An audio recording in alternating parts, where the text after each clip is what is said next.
ActionSA says the ousting of Joburg Council Speaker Vasco Da Gama is unfortunate. He was voted out in a motion of no confidence in the early hours of this morning during a sitting of council. That sitting was settled by a narrow margin with 136 votes in favour and 132 votes against it. The vote itself was brought forward by the PAC but received support from the ANC, the EFF and other smaller parties. Now, the parties accused Da Gama of being biased against DA coalition members and of interfering with the city's procurement processes.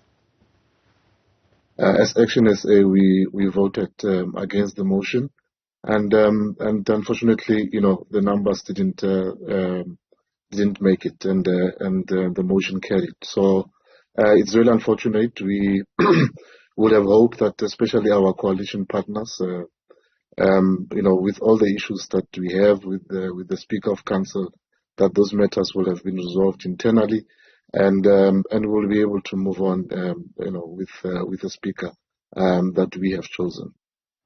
The party says Da Gama's ousting must help the coalition solve its issues.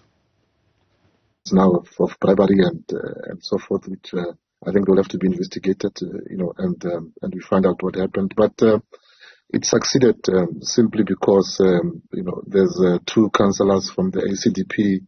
2 out of 3 that voted with the opposition. There's one councillor from the IFP, 1 out of 7 that voted with the opposition. And then there was a COPE member and a UIM member who have been voting with us all along, that also decided to vote with the opposition.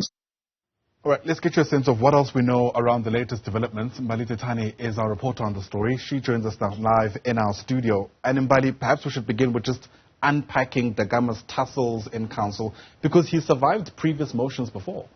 That's certainly right, Ayanda. I mean, they've been gunning for him for quite some time, even during under, the previous mayor, which is, of course, Herman Mashaba. And, of course, we know that even earlier this year, the likes of Al Jama brought this motion. But then at the last hour, they said that, well, we're not going to let this motion go through because we know at the time he had just lost his son. So it was always going to come back. And I'm not surprised that we see Vasco Da Gama being booted from his position as Speaker of the Joburg Council, because you would know that these parties in council, they have been complaining about him for quite some time. Well, they're saying that he flouts the regulations of council, he favours with the DA, and, they've been frustrated for, a while now.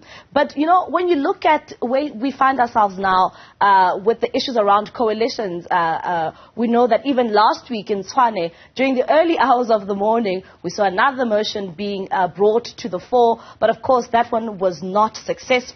And now with this one, we know that even those in the coalition of the DA, we know that some people like COPE, we know some people, I think it's the ACDP, as well as some in the IFP, voted with the minority parties in council. So this is why we find ourselves here. It was always going to come. Right. I mean, what is taking place, at least in the early hours of this morning, perhaps may be a sign of the status of coalition parties moving forward in the lead up to 2024. But it was also a very close margin. I mean, he was ousted with just a difference of 4 votes. I wonder if that tells us anything about what happens next. Ayanda, it's a sad case, because you would just see that should we find ourselves in 2024 in some sort of coalition, because we have been told that the ANC may not get a majority of 50% come the next elections, that we may find ourselves, in a coalition. And if you see how coalition governments are at the moment, it just shows you that there will be a disruption of some sort when it comes to delivering services to the people of this country. And this is why we find ourselves here. In the city of Johannesburg, we know that even in the previous administration, there were motions of this nature. And, the issues here are not changing. But we know now, what is the way forward when it comes to the city of Johannesburg, Ayanda? We know now that they'll have to sit in the next 7 to 14 days. Then they'll have to have a normal or a special council meeting. And then only then they will have to come together once more and vote for a new speaker. Yeah, real fears that this is just a precursor to the ousting of ultimately the mayor of the city of Johannesburg, Mpho, who we know is the DA mayor. Thanks very much indeed for that, Mbali Thethani. Always an interesting day in politics in this country, and we'll keep watching that story for you as it continues to unfold.